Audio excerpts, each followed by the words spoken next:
Today I want to talk about content creation and some of the harsh realities and truths of being a content creator. Now, I've been doing IdeaSpot for about 3 years now, and before that I had several other terrible ideas which all completely failed. IdeaSpot's been the one that's kind of had a little bit of success, maybe, if you could call it this success. But building any brand or any business does require some degree of content creation. Even if you just want to mow lawns, the most successful people mowing lawns are going to have good websites, they're going to have articles, maybe even video content. So it does require some content creation, no matter what you're trying to do these days. So how much work does it really take to generate a useful second income just as a content creator? Because that is something that a lot of people are aiming for, not really being aware of what it actually takes. So I'm going to look at some successful examples, and a lot of these examples take multiple approaches to generating revenue, and that is a very important thing that I've learned. Focusing on a single method has a very high risk of failure. So if all these ideas sound interesting to you, then make sure you watch this one right to the end.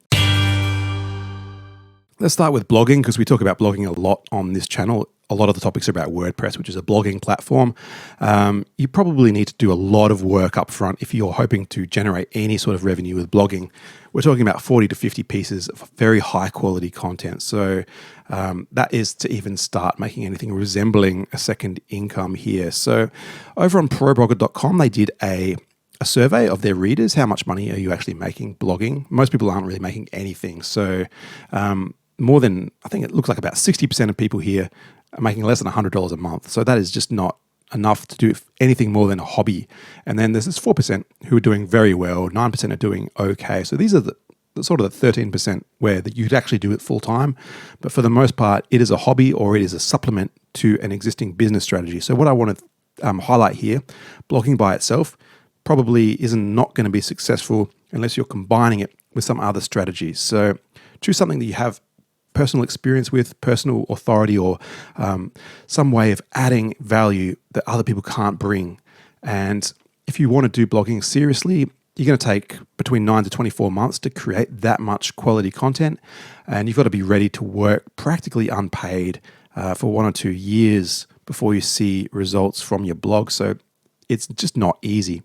We'll talk about YouTube here as well, because very similar, extremely high failure rate. 92% of channels never reach 1,000 subscribers. If you never reach 1,000 subscribers, you never even become eligible for AdSense revenue. So you never get to run ads. You never get any revenue directly from the channel. So that's most channels. You need to do about 40 to 50 videos before you really get in that ballpark. So think about how much actual work that is.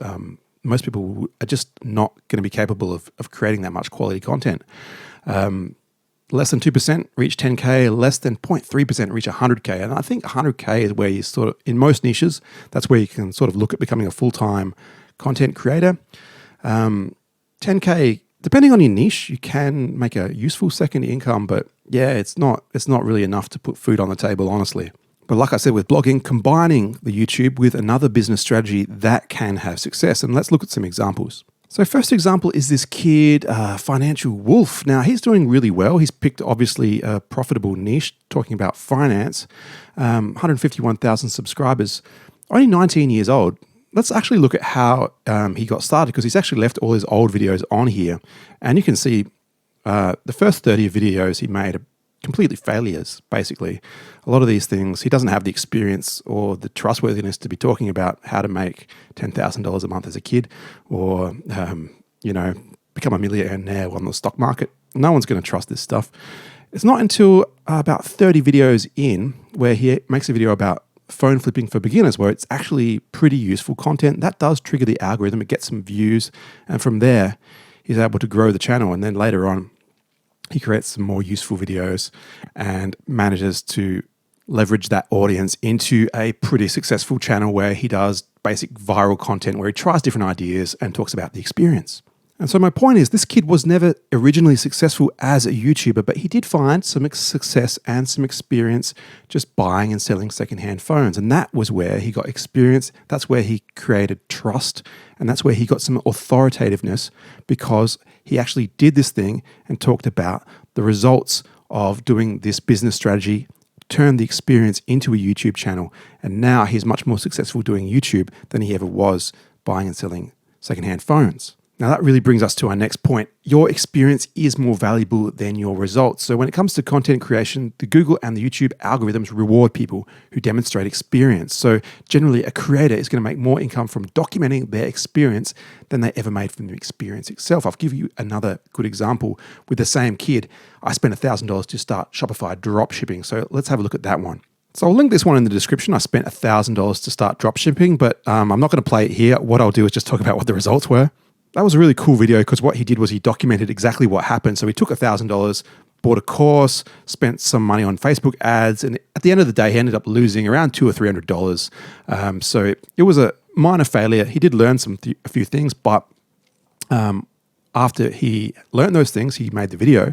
The video itself made $1,800. So he actually came away with a pretty significant profit from the experience, despite the experience being a failure. So he turned a loss into quite a tidy success. But that is only possible because he had an audience to watch his YouTube video. So how do you even get that audience in the first place? So that goes back to his first 30 or 40 videos where he's just learning how to create an audience, building up some experience, and he was just doing genuine hard work at the start, selling used phones. So he has genuine experience of actually running a solo business before he was actually able to capitalize on his audience and do some more profitable exercises. For some other great examples, have a look at Andre Jick, Wholesale Ted, and Catherine Manning. These are great content creators where their content ends up being more valuable than their initial experience in the niche.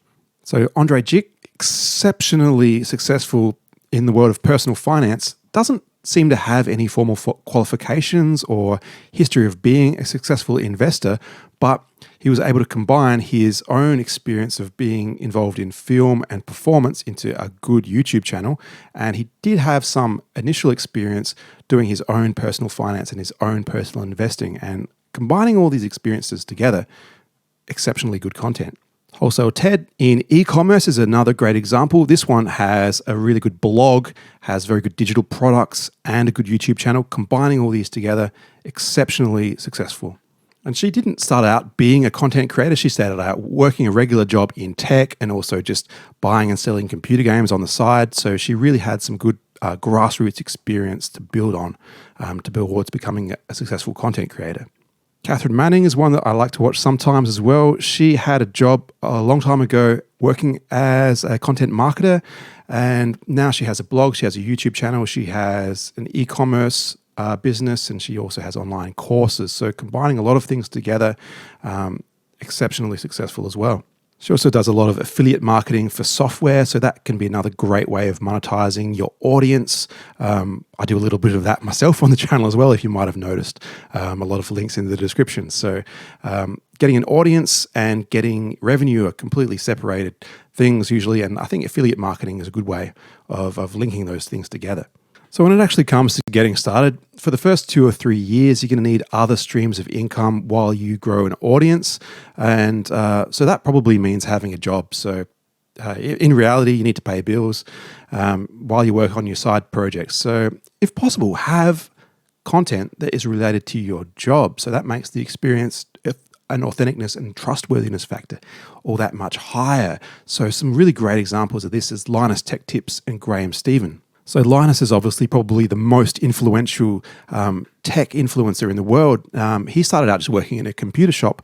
That gave him experience with computers, and it also gave him access to lots of computer hardware that he can review and demonstrate on his YouTube channel. So that was able to take his job, turn that into successful content creation. Graham Stephan, another great example, who started out as just a regular real estate agent, got some experience and a little bit of success in that industry, and was able to turn that into a successful content creation, insanely successful, really, nearly 4 million subscribers over on Graham Stephan. So that's how you might turn a job into a content creation business, but there's plenty of other ways to do it as well. You could just do some basic freelance work, so just go on Facebook Marketplace or Craigslist or anything really where you can just pick up some local work. I actually did this, just doing some basic web development work around the city, and was able to build up some experience, and that allowed me to create some of my early YouTube videos, which is based on that experience. The other things you can do e-commerce, merchandising, you can do online stores. really good for artistic niches like drawing, painting, graphic design. If you have experience in that and you're good at that, then that can be a great way of generating revenue while your audience is growing. It's also going to give you experience related to the content that you're going to create in that niche. You can actually teach in real life. So this is great for things like photography, music, software. You can teach people how to use certain kinds of software, teach people how to play music or produce music, use music production software, how to take certain types of photography. That gives you great experience when you're teaching other people. You'll actually learn very well what the niche involves in terms of what people are looking to learn and how to teach that to people in a way that the audience appreciates. So that's really important. I actually did this with WordPress. So I ran small courses in the local library, met people who were actually trying to learn WordPress, and that gave me some great experience and helped me a lot creating some of those early videos. I think my first video that actually got decent traffic was based on someone's question about how do I make an event management website. So I tried all the event management products, all the plugins, and I figured out which one was the best, made videos on each of them and compared them, and that was how the IdeaSpot channel actually got its first legs and started growing. So that was really important, teaching in real life. And so what I'm saying is the first 2 or 3 years is going to be very difficult, but just making a few extra dollars and getting some experience can be very motivating to do some of these things during that period rather than just being stuck alone trying to make blog posts or YouTube videos. Actually getting out, getting involved is going to be much more chance of being successful. And let's wrap this up with just one more example. So let's say basketball is your hobby. You play on a recreational league or in a local club and you wanted to be a basketball content creator. So to get experience and money for the first 2 or 3 years, you could try. It's very hard to obviously be a professional basketball player, but you can easily make money doing a one-on-one coaching, teaching young people how to do the basic skills. You can do personal training for people who want to lose weight. You're obviously in good shape if you're a basketball player. You could organize a tournament or a local league with entry fees. You can get a lot of experience and meet a lot of people in the industry doing that kind of activity. So that can keep you motivated during those early period while you're building your audience, and you need to get that level of trustworthiness and authoritativeness. So, and then you can, while you're doing this, you can blog about skills, tactics, reports about games. You can make videos about skills or coaching. Even if you're not good at playing, you could do fan content, you could do analysis, you can interview people who are good at playing. So there's other ways to do it, even if you are not very good at the actual skill itself. You can make your own personal brand. So clothing, equipment, accessories, print on demand, drop shipping is a great way of integrating into something like this. So a lot of people think about drop shipping or print on demand as the business, but what you should think about is what kind of brand, what kind of business you want to be in terms of what's your own real interest in the thing. You can review products and accessories to do affiliate revenue. So Amazon Associates is a great way of doing that. You could do an online course about how to jump higher, how to increase your shooting percentage. Like if you've been practicing, you've found ways that are successful, you can turn those into online courses. Those are very common ways in the basketball niche. And like I said before, even if you can't play well, you can still do coaching, assistant coaching, refereeing. You can look at sports science. You can do fan content, interviews. There's many ways to get experience in your niche. I'll give a couple of examples related to basketball. So first one is a guy called Tristan Jass. He is a pretty young lad who has a really nice streetwear, activewear brand that he's combined with his YouTube channel. He never played professionally at all, never even decided to go to college to play basketball. He just focused on his content creation and very successful brand.